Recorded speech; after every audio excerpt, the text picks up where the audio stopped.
Bawat balita may iba't ibang mukha. Iba't ibang anggulo, paano nga ba matutunton ang totoo? Kaya ating himayin ang mga issue sa bansa dito sa 1PH. Ako si Chicky Verhel. Ako naman si Jovi Francisco. Dito ba walang fake news? Dito po tayo sa totoo lang. Kami ang boses ng pinagkakaisang Pilipinas. Ako po si Cheryl Cosim. Kayo po ay nakatutok ngayon sa 1PH, Signal Channel 6. Live din po kami ngayon sa Facebook page at YouTube channel ng 1PH. Mag-follow, subscribe, comment, like at i-share nyo na po yan, mga kapatid. Yes. Kamusta? Ay, di pala.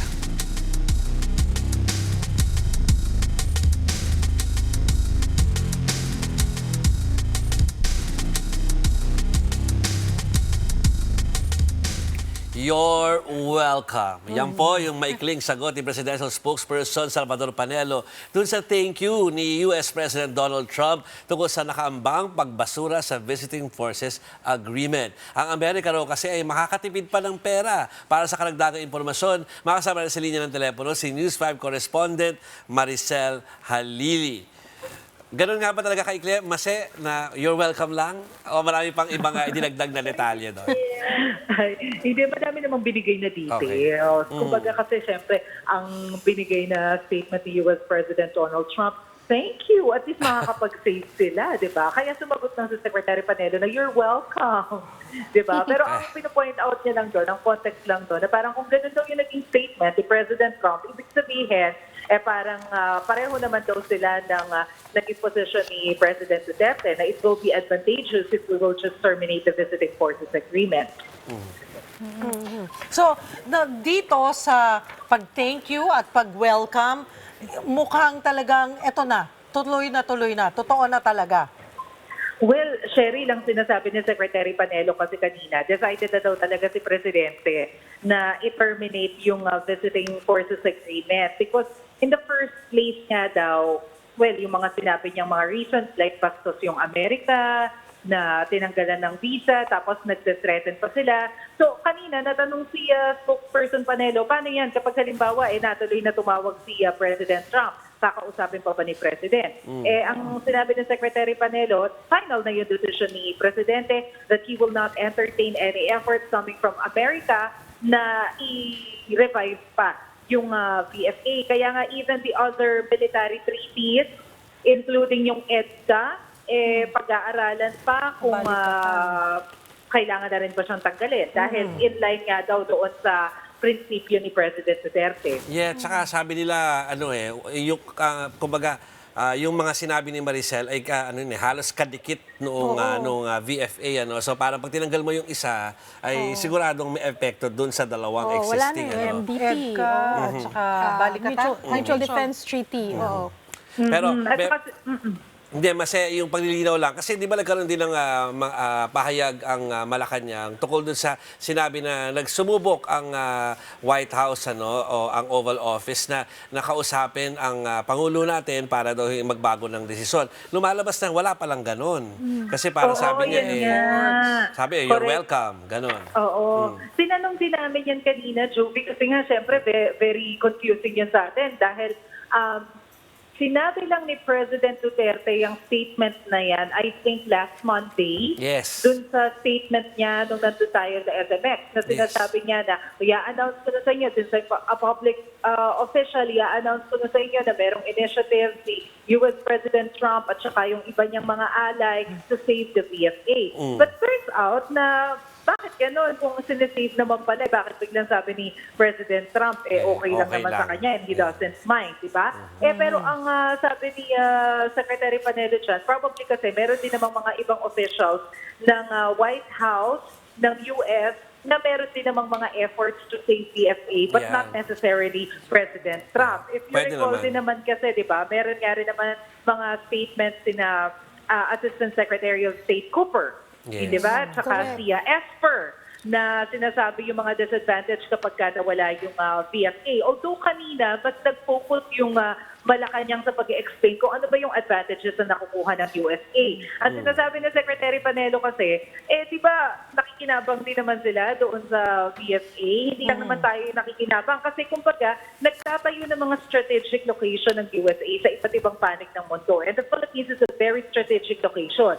So kapag ka nagkaroon, for example, ng laban, o di ba meron na silang mga armas na nakalagay dito, so makikita mo na meron silang advantage.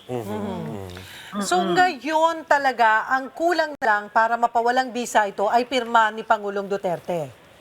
Actually, Cheryl, nung kailan ba tong press briefing na to? I think Tuesday, after ng press briefing ng Secretary Panelo, tumawag sa kanya si President Duterte. And base din sa kwento ni Secretary Panelo, tinawagan siya ni President Duterte to ask if it's still necessary for him to sign the notice of termination, the Visiting Forces Agreement. Ang sagot ni Secretary Panelo sa kanya, over the phone to, na parang he doesn't think that there is still a need for the President to sign the notice of termination kasi ang pumirma naman si Foreign Affairs Secretary Teddy Locsin. And since it's the outer ego, baka hindi na kailangan. That was the advice of Secretary Panelo. And since ibinigay na naman yung notice of termination sa US at kinonfirm na rin naman nila na natanggap na nila, ang bilis ngayon ng Malacanang, kung susundin daw yung proseso, magiging effective na ito 180 days upon receipt. Yes. So magbibilang na lang kasi parang kumbaga hindi na raw kailangan ng approval ng US para tuluyan siyang ma-terminate. 6 months. Mase, baka may update ka lang kasi a few days ago tinanong namin si May kung ibig sabihin ba nito ay ayaw na nating magkaroon ng military agreement with other countries, kunwari China or Russia. Pero ang sinabi ni Mase ay meron daw talks with the UK. Baka meron kang update. Is this true? Sinabi ni Secretary Panelo before na meron talaga mga visiting forces agreement na pinag-aaralan sa iba't ibang bansa, including na nga yung United Kingdom. Pero kanina, iba uli yung tono niya. It seems na may nilabas kasi na statement yung Armed Forces of the Philippines na dahil nga meron ng termination ng BFA with US, they will consider having another agreement with other countries like Japan, China, or UK. Titingnan kung saan yung mga possibilities. Pero kanina, ang tono ni Secretary Panelo, mukhang hindi siya priority for now. Kasi kung ang pagbabasihan daw ay yung body language ni President Duterte, mukhang hindi siya interesado na pumasok sa ibang mga klase ng treaty with other countries because ang pinupush na policy ngayon is we have to rely on our own sources. So baka daw mas humina tayo kapag ka naging dependent na naman tayo with other countries. So for now, mukhang wala. Okay. Maraming salamat, Mase. Nakausap po namin ang News High Correspondent na si Maricel Halili.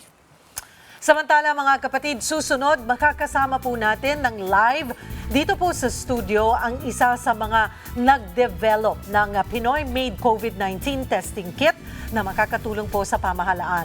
Ang naturang kit, mas mura na, mas mabilis pa raw sa iba ang paglabas ng resulta. Magbabalik ang Sa Totoo Lang.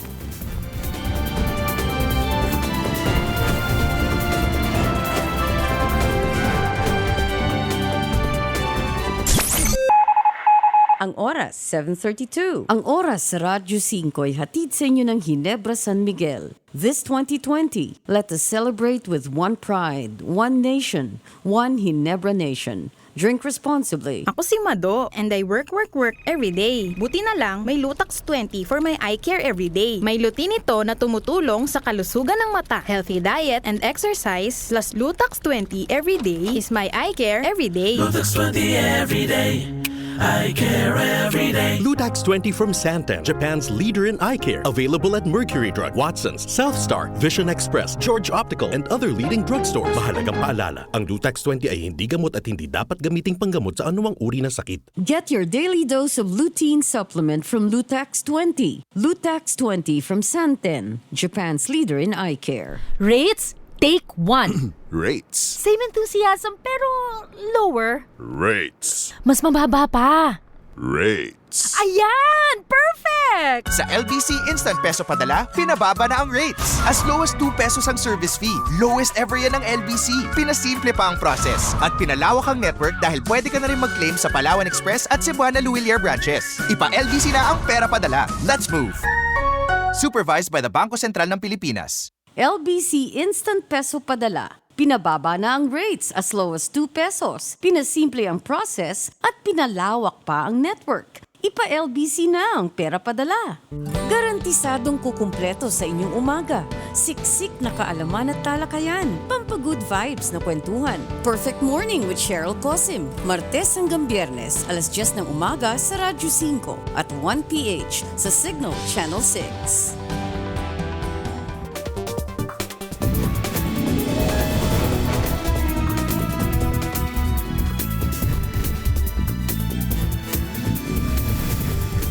Nagbabalik po kami dito sa Totoo Lang, isang grupo po ng mga batang scientist.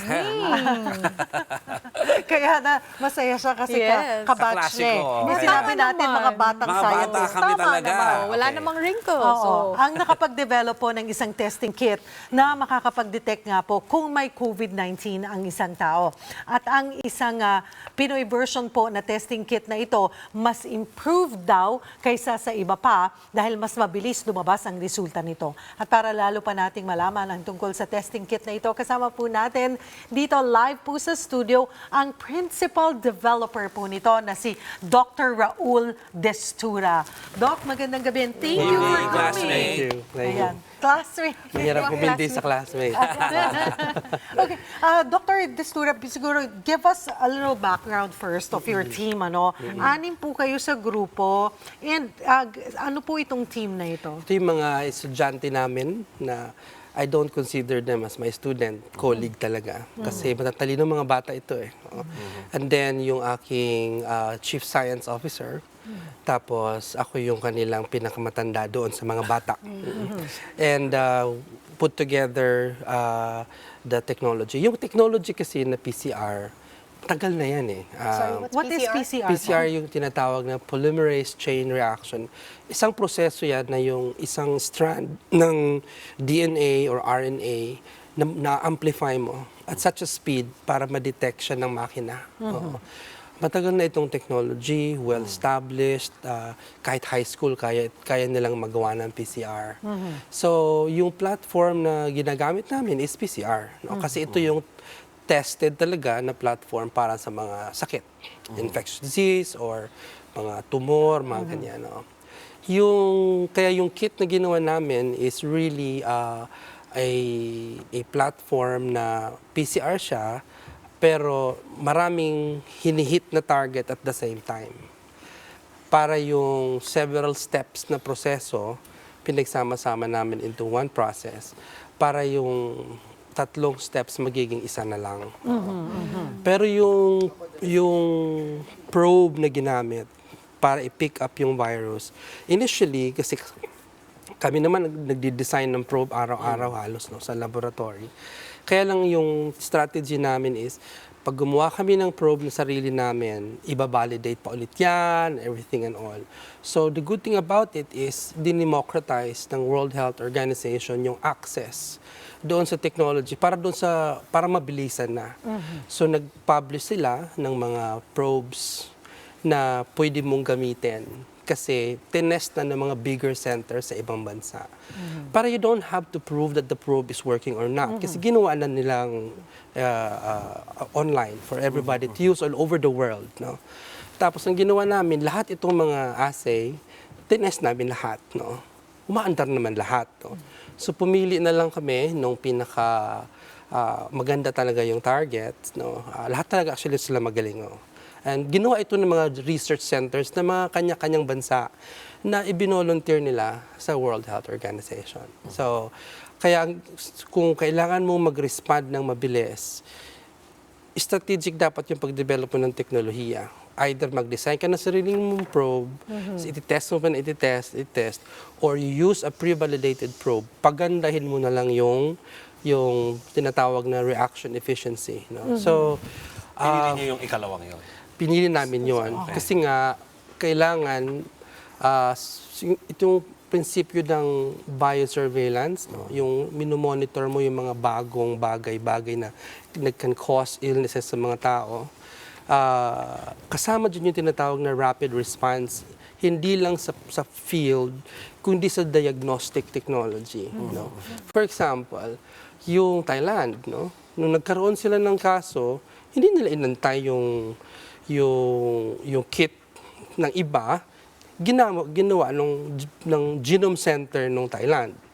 Yung Singapore, yung Hong Kong.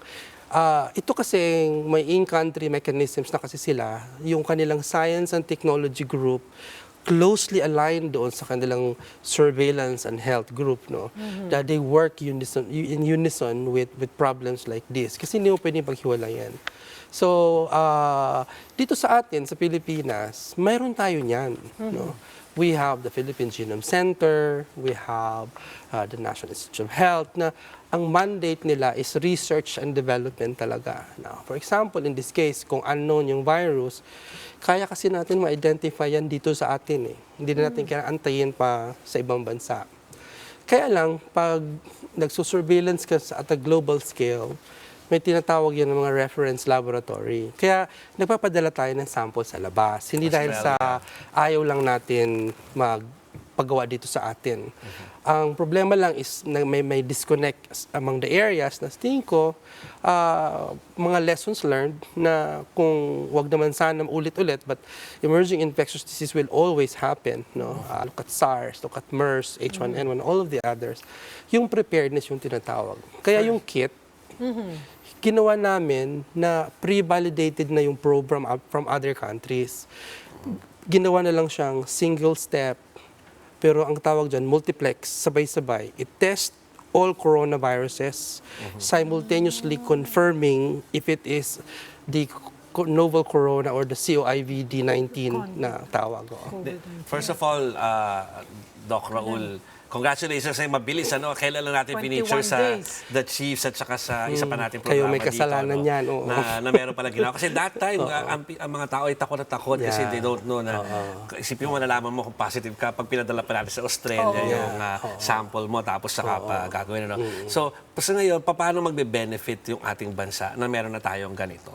Well, ang isa kasi sa gusto kong i-prove na makagawa ng ganitong assay in 21 days is to actually show that the Filipino can. Yeah, that's one. Second, na billion kasing invest ng government natin on science and technology platforms. Yung Philippine Genome Center nga lang natin has one of the most advanced equipment right now. No? Kung ano yung nakikita mo sa first world countries in terms of sequencing, mayroon tayo dyan. Na hindi biro kasi these are taxpayers' money. Now, if you are running a research center, it's your moral obligation to champion your Filipino scientists. No? Not because hindi ka naniniwala sa siyensa ng mga scientists sa ibang bansa. It's because mayroon din kasi silang role na kailangan i-play sa mga ganitong infectious disease emergencies na tinatawag. Kaya, to show that, yung University of the Philippines, dahil sa tinatawag na yung batas, Tech Transfer Act of 2009, ini-encourage ng batas na to yung mga profesor na nag-iimbento sa universidad na spin off into a biotech or into a company para makatulong sa macroeconomic growth ng bansa natin. Imagine, bawat idea na matatranslate into an industry, magbo-boom talaga ang S&T natin, magbo-boom na yung economy. Look at Singapore. No? So, there was one successful spin-off. Ito yung Manila Health Tech Incorporated. Ito yung bahay ng dengue kit na na-develop namin before.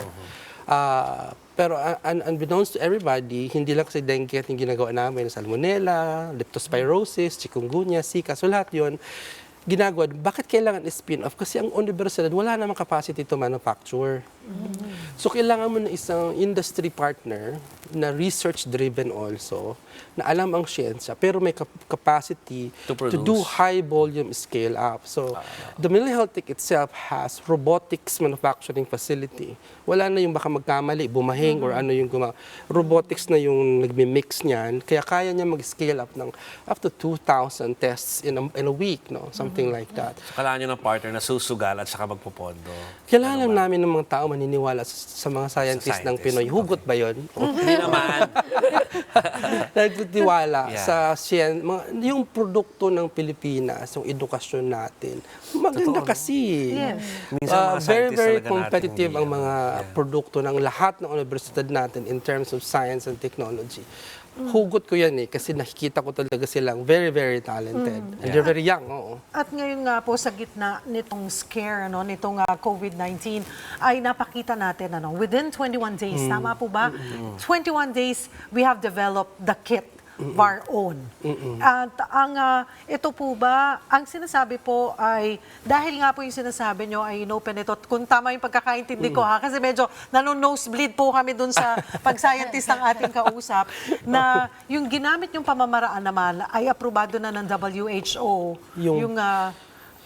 So ibig sabihin nito, ay kailangan pa ba, kasi parang may narinig ako sa DOH na kailangan pa dumaan sa kanila at maaprobahan ito. Yeah, hindi naman dahil hindi naman siguro dahil nagda-doubt sila sa ginagawa. Parang It's a safety net process. din, no? Safety net Part na of the process. Kumbaga pag nagsasabit ka ng scientific paper sa mga journals, may tinatawag yan na peer reviewer, no?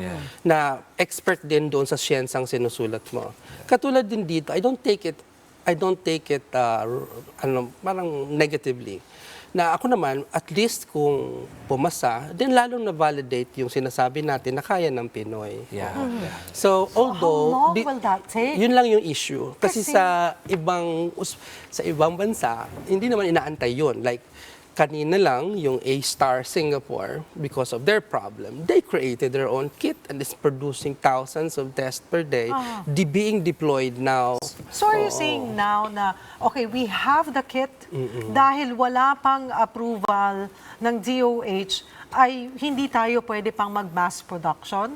Ang ginagawa namin ngayon is nag-i-scale up kami para kung kailanganin, hindi na yung kung saan kailanganin, sa kami magkakanda o gaga. I'm not saying na hindi po natin kakailanganin at hindi ma-approve. Pero alam naman din po natin yung bagal ng ating proseso at pamahalaan. Bureaucracia. And especially now, this is a lot cheaper and a lot better yung resulta. Tama po ba? Mas Faster. Faster. No, better is the wrong term. Kasi Okay, sorry. equal lang naman sila. Okay, so faster. Pero yung 5 oras, ginawa namin isa't kalahati. Based ito doon sa shared information na nakuha na from WHO, right? Kasi Okay. tinest namin yung parang dinuplicate namin lahat ng mga ginawa nila na nasa online, and all of those recommended assay are fantastically working. So walang question doon kung umaandar sila. The Japanese protocol, the Hong Kong University protocol, Berlin, sino pa bang gumawa? Thailand, I think those are the ones we've used. No? Wala rin po kayong inconclusive results na nakuha. So far kasi, yung inconclusive kasi depends on the sample minsan. Okay. Oo. Kaya ang ginawa namin, kahit rigorous na nilang tinest itong, na pre-validate na nila itong mga probes na sinishare nila online, naglagay pa kami ng additional safety net. Ito yung tinatawag na reconfirmation by genetic sequencing. Na meron din tayo dito sa kabilang bakod. No? Meron pala tayo. So, which means, trinay namin, yung Hong Kong University was kind enough to send us controls, yung positive for the coronavirus. Tapos, niran namin yung assay. Tapos, yung product ng test na yon, pina-sequence namin sa Philippine Genome Center kung magmamatch yung target doon sa sequence yung tinatawag na genetics, lumalabas, it's coronavirus talaga. So, na-confirm mo na okay talaga yung mga ginawa nilang mga probes. Cheryl, not to give, and Doc, not to give undue pressure sa ating DOH na maraming pressure na ngayon. Marami na kasi talaga silang pressure. Pero ano yung need natin for this kind of kit sa panahon na may mga PUIs tayo na existing at meron tayong mga pauwi na inuuwi from the ground zero? Ang intindi ko kasi from the discussions ng mga infectious disease group namin, nag-angkat na sila nung kit from outside to help their subnational laboratories makapacitate yung testing. So, ang sabi naman nila, kaya pa naman nilang gawin. Oo. Ang magiging problem kasi niyan, wag naman sana mangyari dito sa Pilipinas, is kung magkaroon na ng human-to-human transmission na local. Kasi Wala pa wala pa, sana wala. No? Baka ma-overload ang system, hindi makayanan ng subnational laboratories. Yung kasi di ba marami tayong yung pag under investigation ka, nasa loob ka ng ospital, kung mayroon kang medyo moderate symptoms na kailangan bantayan, or pag tinitest ka, kailangan 2 negative. So, ang nangyayari, kung madidelay yung release, may mga pasyente na nasa private, binabayaran kasi nila yung room per day. Yes. Oo. So, kung yung delay na yon can translate also to an economic loss to the patients being observed kasi hindi naman sila nire-refund. So, but I heard PhilHealth is covering some of those problems unless nandoon ka sa private institution, medyo mas higher ang premium. Yeah. No? Now, kami naman kasi I do not want to sound like we can do everything for them. No? It's more of like a scientist, part of the response is tinatawag na diagnostic kit stockpiling. Kasama yan sa preparedness program ng lahat ng bansa. No? Na in the presence of a threat like this na kailangan ma-diagnose ka agad, may easily kang ma-deploy na technology. Now, in situation wherein mag-surge yung cases at ma-overload yung ating subnational lab, then you can actually say, we actually have this technology if you want to use it. And then if you are afraid whether it's not as good as the one you are using, we have another safety net in case it turns positive. We will reconfirm it by the sequencing technology over there, which is exactly the same machine being used all over the world to confirm genetic sequences. And the expertise are actually present here. So yun yung extra safety net na nilalagay namin doon sa program na hindi na babayaran ng pasyente. No? Kasi nga, nung minanufacture namin yung kit, kaya siya naman naging mura, it was a decision of the entire group na this is not the right time to capitalize on the country's needs. So dapat cost recovery lang siya. Kung magkano ginastos mo sa kit, binayad mo doon sa mga tauhan mo, sa kuryente, ibalik lang yung nagastos, wag mo nang patungan. Cost recovery lang kasi not the right time to do it. To Lalo sa capitalize. emergency situation na katulad nito. Why can we, again, babalik po ako, kailangan ba ng DOH talaga? Or after po yan na-develop na, at eto na nga, nakipag-ugnayan na po ba or may pag-uusap na maybe we should start using this because it's a lot cheaper. Mas marami tayong kits na mabibili kumpara parang 1:2. Parang ganun po yung presyo, no? ×2 yung ginagamit natin ngayon na okay, baka meron na tayong ibang stock kasi na dumating, pero tapusin yan and we should start using our own. Yeah. My understanding is they have enough supply to test 1,500 cases. So, normally kung may supply sila to test 1,500 cases, baka hindi pa talaga nila kailangan. Okay, but while that we have stocks pa, hindi ba pwedeng dahan-dahan din sabayan na gamitin what we have para eventually pag naubos yan, nakapagsimula na tayong gamitin yung sariling atin at yun na eventually yung gamitin? Actually, yun yung mga discussions na nangyayari in the last 48 hours. Okay. So at least meron May na ganung development discussion. naman. Maano lang yung bugso ng damdamin. Kasi may hugot din eh. Tama naman nakakatakot na baka mamaya magkaroon ng yung human to human. Kailangan talaga natin ng malaking bulk testing kit. Anyway, yan. Doc, how accurate itong ginagawa ng China na lung imaging daw for diagnosing itong if you have the COVID-19? Kasi biglang lumobo nga yung count nila ng deaths at saka yung confirmed cases dahil binago nila yung pamamaraan ng pagbilang nila, pagbilang pala. So how accurate is this? Instead of the nucleic acid tests, ay lung imaging daw yung ginagawa. Accuracy kasi has something to do with kung positive siya, yun ba talaga yung kaso niya. Ito kasi parang ang tawag dito, surrogate siya. Kasi ang accuracy is identifying the virus itself. Ito, identifying conditions ng lung that supports the diagnosis of corona. Kung kulang kasi ng magtitest, Maghahanap ka ngayon ng ano pang ibang test na pwede makatulong habang hindi kayang mag-nucleic acid testing. Imaging na lang. No? If the image is characteristic of the disease, yun ang isasabihin mo na that's the disease. No? You can do that during periods of epidemic. Kasi yung index of suspicion mo na yun yung sakit mataas. Kasi sobrang daming meron. Hindi mo siya magamit kung non-epidemic situation kasi marami ibang sakit na pwedeng kumopya ng gano'n na itsura. Yes. Oo. Okay. So it's an epidemiological tool, parang tinatawag nila. Ako, Sayang bitin tayo. Pwede mo Bitin, sobrang mag-extend bitin. sa susunod na programa. Meron tayong next program, alam mo na doon. Pag-usapan Pero natin si Doc. before ko end, gusto lang natin Classmates sabihin naman na, pala kayo. sabihin na mabuhay talaga ang mga scientificong Pinoy at mga Yes. eksperto. No? Thank you for Salamat. tumatayo kayo sa ganitong klaseng sitwasyon. Ano? At saka, let's trust our Filipino scientists. We do. Maraming salamat, Dr. Raul Thank you very Destura, much. classmate. Salamat. Maraming Thank you, salamat. classmate. Thank you. Pero kung maalis dyan, dahil diretso si Chiki sa isang, hindi naman importante, kundi light news na. Usapang-ngiti lang tayo. Diretso na nga tayo sa light news, mga kapatid. Nakarating na sa Vatican City si Cardinal Luis Antonio Tagle para sa kanyang bagong misyon. Opisyal nang sinimula ng Cardinal ang kanyang bagong posisyon bilang prefect ng Congregation for the Evangelization of Peoples. Sa February 25 naman ang magiging unang public appearance ni Cardinal Tagle sa Pontifical Urban University.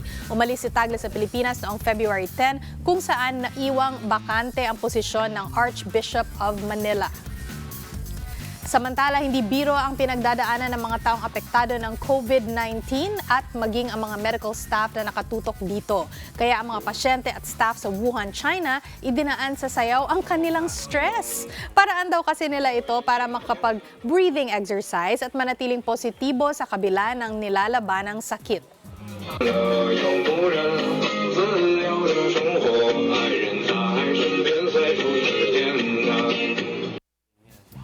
May mga humabol na official couple this Valentine's. 25 pares mula sa Philippine National Police ang ikinasal kanina sa taon ng Kasalang Bayan. Sa loob mismo ng St. Joseph Church ng Camp Crame, sabay silang nagsabihan ng I do. Nakasuot pa rin ang police uniforms ang ilan sa mga bagong kasal, pero ang iba sinuot rin ang kanilang ceremonial blue full dress. Uso na nga po ngayong linggo ang mga flower bouquet para ibigay sa ating mga minamahal. Pero huwag kuripot ngayong Valentine's. Pero mukhang walang sabi ang mga mababangong bulaklak sa bouquet na natanggap ng isang lola sa Sultan Kudarat. Si Nanay Teresita, mayaman na sa pagmamahal. Abay, mukhang yayaman pa sa pera. Pero paano ba naman kasi, bukod sa bulaklak, namumukadkad din ang tig-iisang libong piso. Ang total niyan, kung pipitasin lahat, 22,000 pesos. Ayon sa uploader na si Margaret Catalan, birthday gift daw ang money bouquet kay Nanay Teresita para sa kanyang ika-60th na kaarawan at first time niya raw nakaranas ng engrandeng selebrasyon. At hindi lang yun, mukhang naka-jackpot pa si Nanay Teresita dahil niregaluhan din siya ng money cake. Sarap naman. Stop po yung paghila na. Mas gusto ko yung may lamang perang cake kesa dun sa bouquet. Bakit hindi ganun yung cake ko? Oo nga, yung cake ko, ano. At saka yung mga flowers na nakuha ko. Sabi when nga I nila, turn sana 60. all. When he turned 60, ang tagal pa So, 14 nun, years from now. Tagal pa nun. Pero hihintayin ko pa rin yun. Money bouquet at money cake. O mga kapatid, kota na po tayo sa balita. Kumuta naman tayo sa quotes.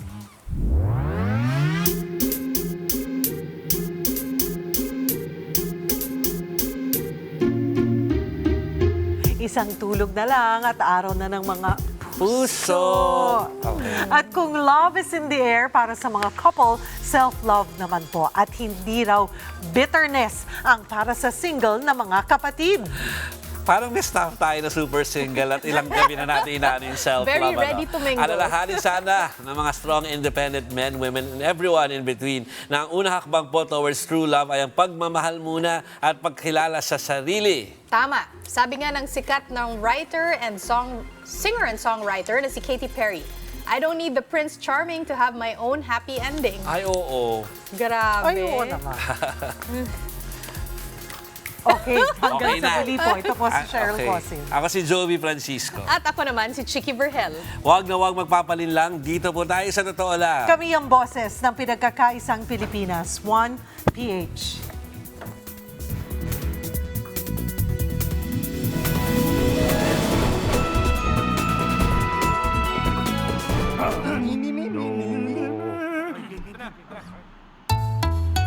Ang sumitsit ay pangmangmang, ang sumipol ay panghunghang.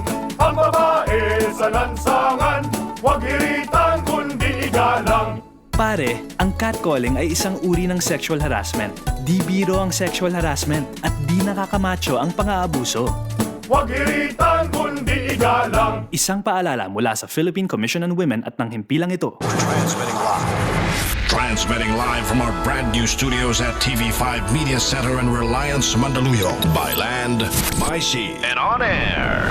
Mula sa pinakamaksyong newsroom sa buong bansa. 25,000 watts. Radyo 5, 92.3 News FM. Iwanan mo na ang lumang tunog ng AM. Kayo'y nakikinig sa Radyo 5, 92.3 News FM.